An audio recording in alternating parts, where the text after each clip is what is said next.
Kia Optima car alarms often falsely trigger due to issues with interior sensors and hood switches, especially in models from 2011 to 2020. Interior motion sensors are sensitive and can be set off by movement inside the car.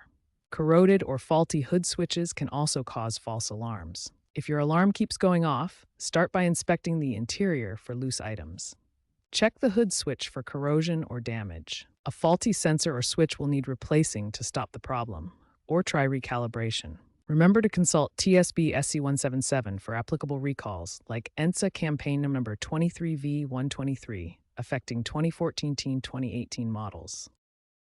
If your Kia Optima alarm is going off randomly, resetting the system is a common fix. Begin by disconnecting the car battery for 10 to 15 minutes. This can clear any temporary glitches in the body control module. Alternatively, try cycling the key fob by pressing the lock button multiple times. If these methods don't work, there may be a deeper software issue with the BCM, potentially requiring reprogramming at a Kia dealership.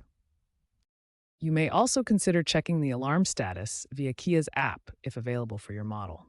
For models post-2020, regular software updates can mitigate sensor failure problems.